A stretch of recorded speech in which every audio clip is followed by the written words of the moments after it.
Hello everyone, welcome to Cavs Insider. I'm Dan Labbe, he is Chris Fedor. The Cavaliers trailing the Golden State Warriors now 1-0 after a 108-100 overtime loss on Thursday night. And of course, we're all kind of waiting around as we have multiple times during these playoffs for the results of an MRI. This time on Kyrie Irving, who left the game last night in a lot of pain, threw his jersey to the ground, left the arena on crutches. So Cavs fans, of course, waiting with bated breath for that press release to come from the Cavaliers. But first, what we're going to do is we're going to get a Warriors perspective on all of this. And we are joined by Marcus Thompson. He is a columnist. He covers the Warriors. Marcus, how are you? Oh, I'm a little tired from the most riveting game one. You know how you wait forever for something and then it finally gets there and you overextend yourself? That's how it works. That was a crazy game one, boy. Yeah, Marcus, as far as the NBA is concerned, that's the kind of game they want to see again and again in the finals. Marcus, a lot of folks in Cleveland, I think, they haven't seen a lot of Warriors basketball. And they didn't realize quite how tough this team was. They didn't realize quite how resilient this team was. What did you see from that team last night, having to close that early deficit, having to play a little bit more physical brand of basketball? Did you see something from that Warriors team that maybe you haven't seen all season, or is that just business as usual? No, this is standard for the Warriors. That actually was not a good game by them, by their normal standards. But they've done this. They've done this time and again. They really haven't played well at home in these playoffs. They get a little nervous and jittery. They start playing to the crowd. They go for the daggers. So they don't put together their best games at home. And they somehow seem to survive. They somehow seem to always figure out a way to pull it out. I mean, they won 80 games this year. They're 80-18 now. You don't get to be that way by playing perfectly all the time. Marcus, do you feel like going into Game 2, Golden State's going to have to make some kind of adjustment offensively or some kind of adjustment defensively, or do you feel like they did, for the most part, given the opponent that they were playing against, what they wanted to do? I think defensively they're fine. Look, they held the Cavaliers to 98 points in regulation. Yeah. And when they hold a team to 100, they win, most of the time. So they're happy with that. They were really happy with how they did on the other guys. I think they could do a better job on Kyrie Irving. I think he kind of surprised them, that the real Kyrie Irving showed up. And if he somehow is healthy and plays a Game 2, they're going to have to do a better job on him. And they've got to figure out this Tristan Thompson guy because he's a monster. And he's killing them on the offensive glass. So those two things they need to clean up, but they still only had 98 points at the end of regulation. The Warriors need to fix their offense, which when Curry only takes 6 3-pointers, something is kind of off. If they click offensively, I think they're in good shape. But defensively, they were okay. I think they were pretty good. And Cleveland's a good team, so it's not like they're going to hold them to 80. Marcus, you've been around this team all season long. You were around the team last night after the game. After getting the Game 1 win in the NBA Finals, how did they approach going into Game 2? Were they feeling like, okay, this is great, now we have the series in our control, or were they thinking and putting into perspective, well, it's only one game of the NBA Finals, it's probably going to be a long series? They were more relieved that they were able to get away with a win despite not playing their best game. It felt a lot like that Game 2 against Houston when James Harden turned it over at the end, where it was almost like they expected to lose. I mean, James Harden was on fire that game, and he's got the ball coming at you in the final second, and he turns it over. And in this situation, they all expected LeBron to hit that shot, and then they expected the Shumpert last second heave to go in. So I think they were braced to lose because they know they deserve to lose, and were relieved that somehow they pulled it out again. So I think they're going into it like, hey, we got away with one. If we really put together a complete game, we could really take control of the series. But I definitely don't feel like they walked away thinking we have control of the series. They walked away feeling like, hey, we gutted out another one that was way too close and we probably should have lost. we're relieved that this is 1-0 instead of 0-1. Marcus, you can never love it when a guy drops 40-plus on you, but it seemed like the Warriors were content to kind of let LeBron James score, not be a facilitator. They'd rather have him score 44 than put up 20-12 and 12 against them. Is that the approach you saw from them? Absolutely. That's what they said they wanted to do, and they executed it, I think, to perfection. I know that LeBron is a sensational player. For me, he's easily one of the top 5 all time. But I don't care who you are, just constantly posting up wears on you. It just wears you down to back people down and back people down and always having to make that first. And they will live with that. That's what they want. The very worst is for LeBron to get a triple-double, for him to get 13 assists. So they're fine with it. The hard part is for the players to just watch a guy drop 40 on them and feel like, hey, that's cool. That's what we want. There's a little bit of a shot to the ego when he's scoring whatever he wants, but that's the plan. Don't let J.R. Smith beat you. Don't let Kyrie beat you. Don't let Shumpert beat you. Make LeBron score 60, 70 points in order to win the game. Marcus, if you go back to the previous series for Golden State against Houston, I thought it was interesting what they did. In the first couple of games, it seemed like Klay Thompson was the primary defender against James Harden. Then they flipped it and it became Harrison Barnes. And then in the closeout game, it was Andre Iguodala. It seemed like last night, Iguodala was the guy that got the primary assignment on LeBron. Do you expect that to continue throughout the postseason in this series, or do you think that they're going to switch it up the way that they did against Houston? No, they're definitely going to switch it up. They started with Harrison Barnes on LeBron, and in the second half, mostly the second half, Iguodala switched on to him. I think in the end, you're going to see Iguodala on him, especially when the game is on the line and LeBron is doing his playmaker thing at the top. At the top, out there, they're fine with Iguodala on LeBron. The problem is when he starts backing down. But I think you're going to see more Draymond Green on him. Draymond Green was in foul trouble, and they couldn't risk putting him on LeBron. But he's a guy who he could defend the post-up LeBron better than the other guys can because he's actually a bit stronger.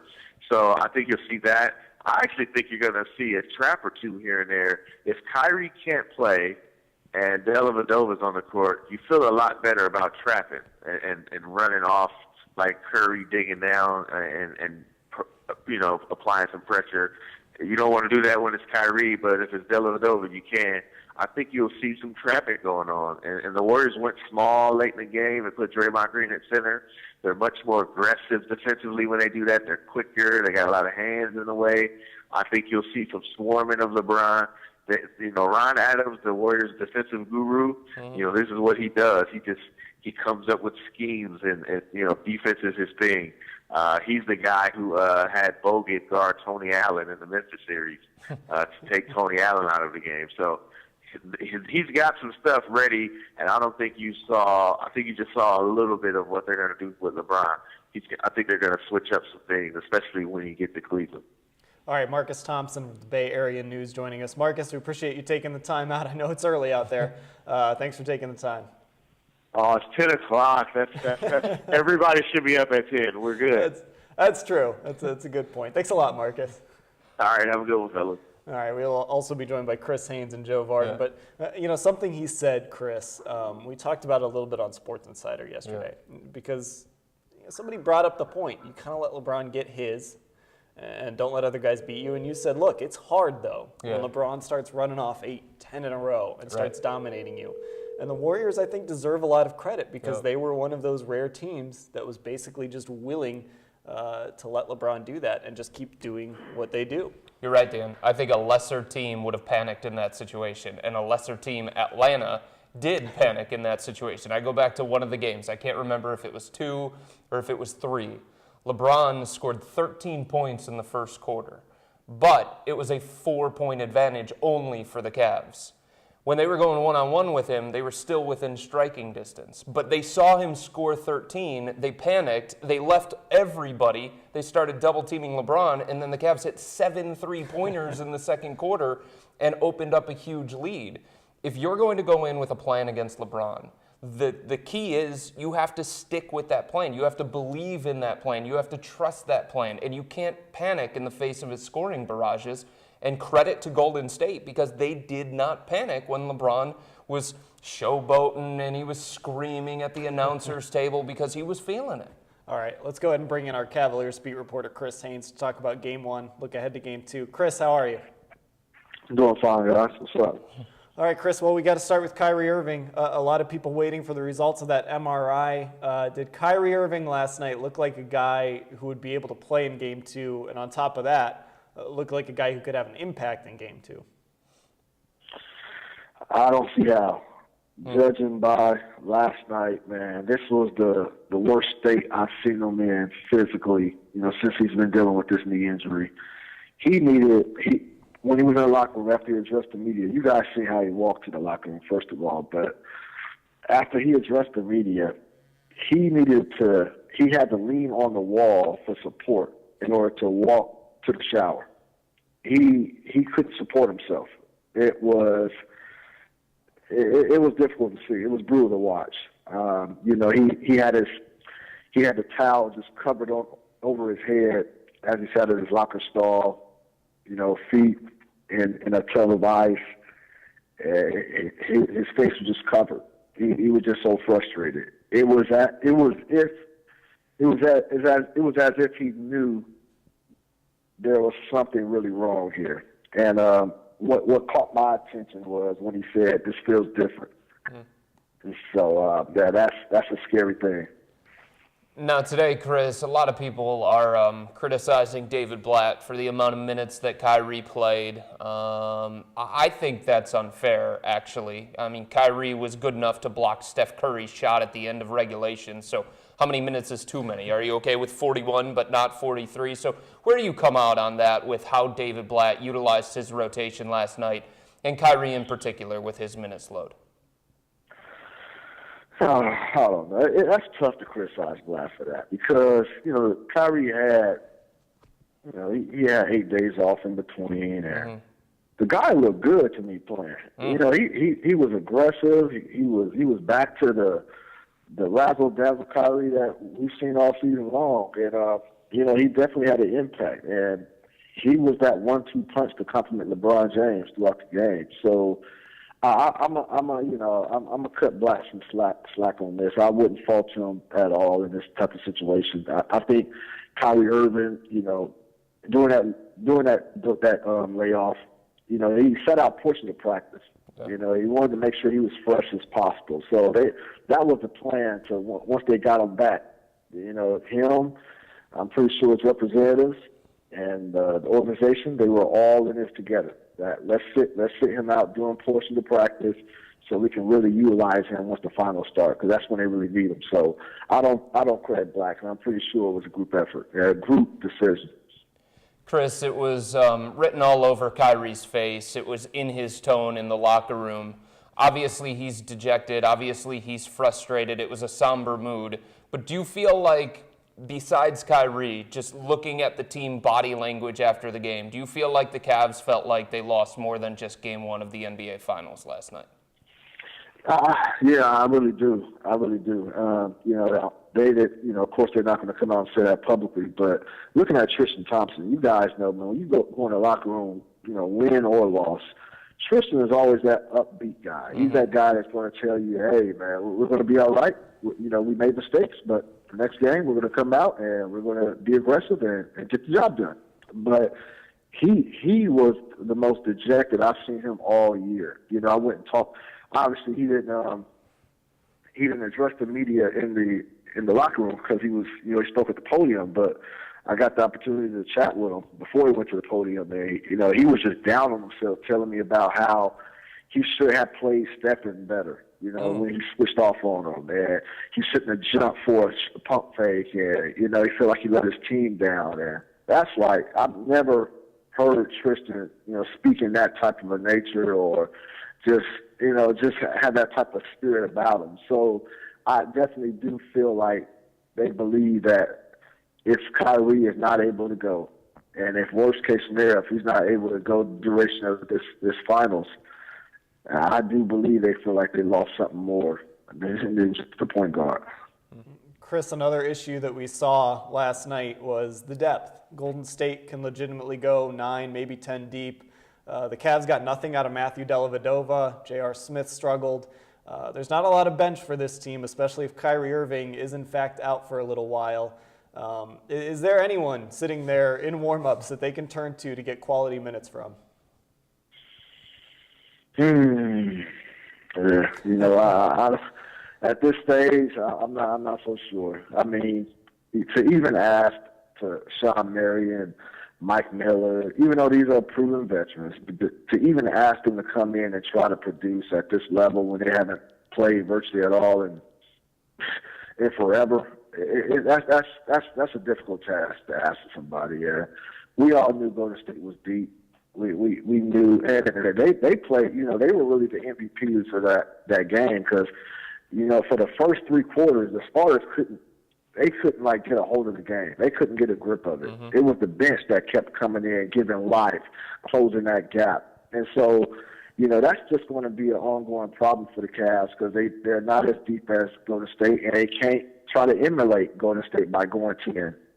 So it's just going to be about LeBron James. He can't take 38 shots. He has to get back into his all-around game mode, facilitating the ball, scoring, and just being a dual threat. So I think that's going to be the Cavaliers' best weapon to try to split this series at Oracle. Yo, what happened to your boy Delly, Chris? Delly was terrific in Game 3 against Atlanta. He was great in Game 6 against Chicago. He plays Golden State. He looks like a D-League player again. And this is what I'm talking about. That's the people, you, Fedor, I blame you as well. When Delly was playing good and doing his thing, you have to give credit where credit's due. And I gave it, but I think people went a little bit overboard, expecting Delly to continue this type of a play. We have to remember, come on now, let's keep in mind, let's get the homerism out of our system. Let's keep in mind what type of player Dellavedova is. He's a nice, solid role player that if he's wide open, if he's found for a shot, he has a good chance of making it.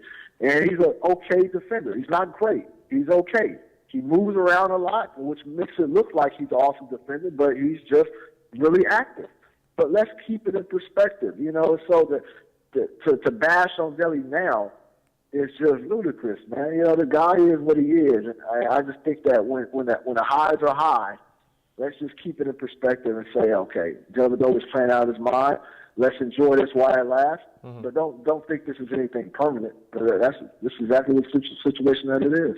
So with that being said, how do they proceed if Kyrie can't go for the remainder of the series and Delly could probably struggle in this series because of the speed and the athleticism and the quickness of Golden State?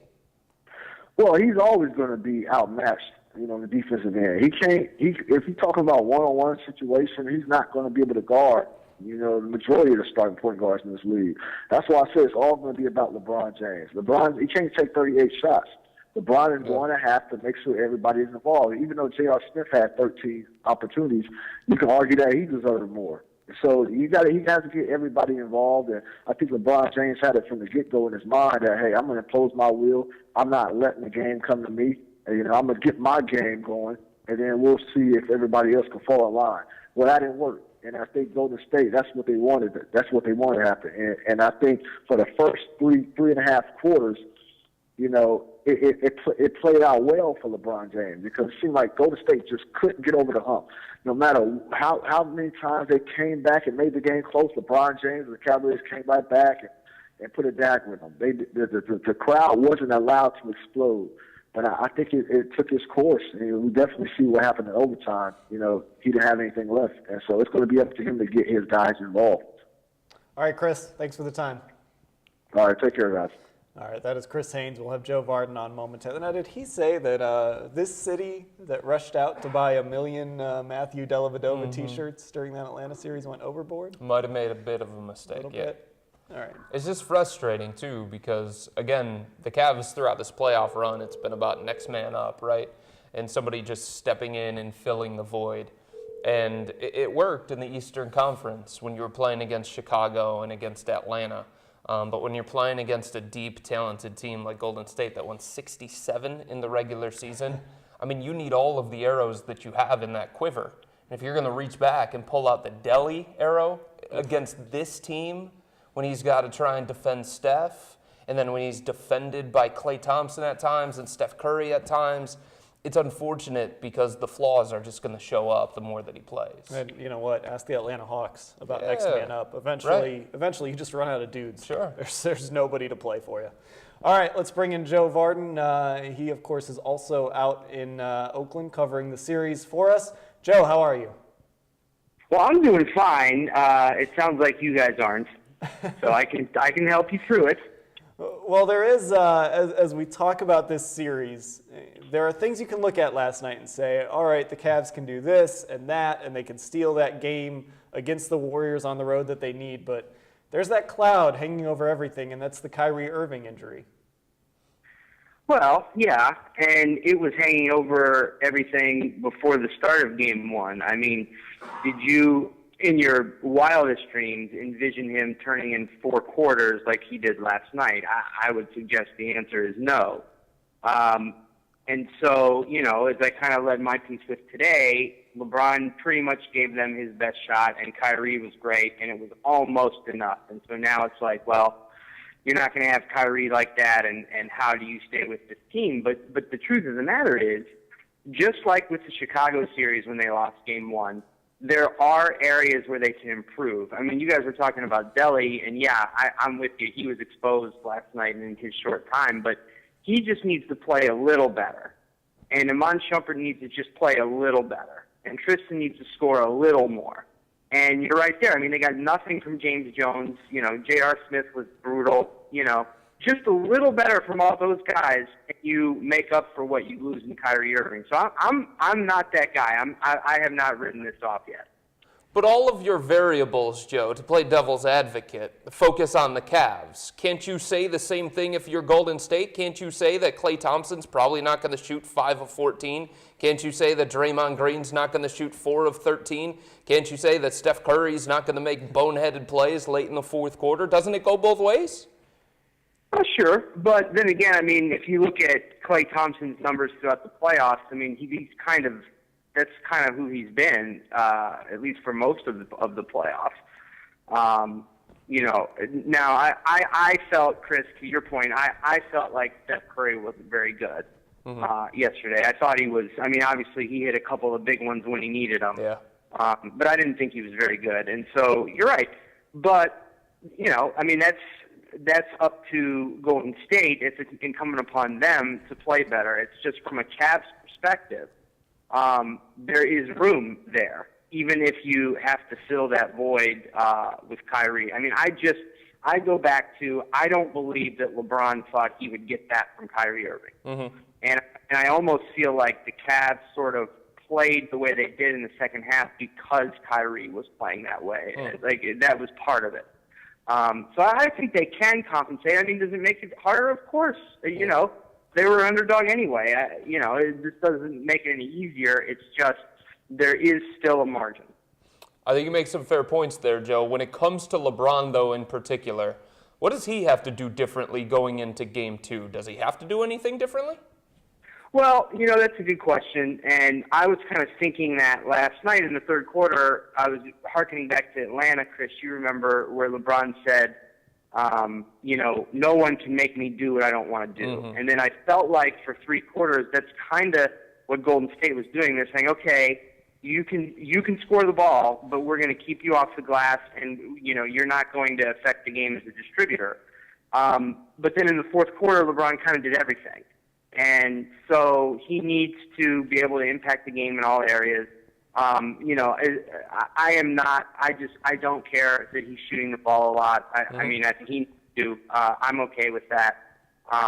You know, but he needs to be about that good for them to win.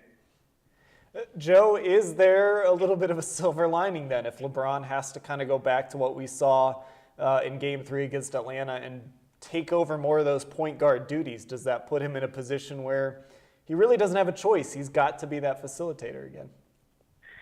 Yeah, I mean, he might have to be. You know, I mean, this, I mean, with Kyrie, we all speculated all week, and we were all wrong.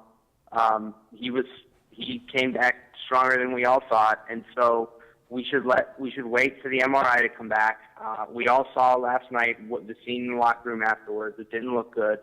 He looked scared, and so you have to kind of assume that for at least a game, they're going to have to change up how they play. But I still go back to the Cavs are so dangerous when LeBron facilitates and he finds Shumpert and Smith and they catch and make those baskets. They just have to make them. They didn't last. Now, if you talk about the other side of the ball, Joe, I thought the Cavs defensively did a very good job, as good of a job as they could do in Game 1, given the situation, given the circumstances, against a very, very talented Golden State team that has carved up some really good defenses already. I had some questions, Joe, honestly, about whether the Cavs defense really made a bunch of improvements in the playoffs or if they took advantage of playing against Chicago, Atlanta, Boston. I think they answered some questions defensively last night. Yeah, I did too. And I think the most encouraging thing about that, Chris, is that they were upset on a few certain plays where they know they let Curry get away. So they know, I felt like they understood how they had to defend, and they were able to immediately recognize the few instances where they let one get away. They had a couple problems with some switches. Obviously, there was the three in the corner with Curry. But yeah, no, I mean, I'm with you. I think that I think they're for real defensively. And I expect, I go back to Delly. He had a rough night last night, but I think he can play better. I think he can give you more against Golden State than what he gave you in Game 1. So defensively, there's no reason to suspect that they would be much worse, if at all, in Game 2. All right, Joe Vardon, the other member of our Cavaliers reporting team. Of course, we've got Chris here. We got Chris, Haynes, and Joe out there. Joe, thanks for the time. Hey, thanks, guys. All right, Chris, so going into Game 2, and I'm glad you brought up that defense because there were a lot of questions. Is the Cavaliers' defense that good? Is the East that bad? Yeah. And while I was watching that game, it looked like things were difficult for the Golden State Warriors. Now, look, sometimes Steph Curry, that release, that arc on that shot, you're not going to be able to stop him. Right. But life was hard for the Warriors offensively, and that's a good sign for the Cavaliers headed to Game 2. For sure, and I think Golden State's probably looking at it and saying that, we missed some shots that maybe we normally make, but at the same time, you have to credit the physical nature of the Cavs' defense and the pressure that the Cavs have been putting on teams. And honestly, Dan, I think at the center of it is Timofey Mozgov. It's why the Cavs tried for months to get Timofey Mozgov. It's why Golden State wanted to get Mozgov when he was buried on the bench in Denver, and they took a run at him. It's funny because I hearken back to what somebody in the Cavs front office told me. They said LeBron was first introduced to Mozgov in a San Francisco hotel lobby as Moz was getting ready to make his debut for the Cavs against these Golden State Warriors. And he looked up and he was like, that's a big bleeper. And you can fill in the bleep if you want to. And that was his first impression of Mozgov. And when you have a guy like that behind you, it doesn't mean that you have to play perfect anymore out front. Like if Kyrie gets blown by, it's okay. You got Mozgov.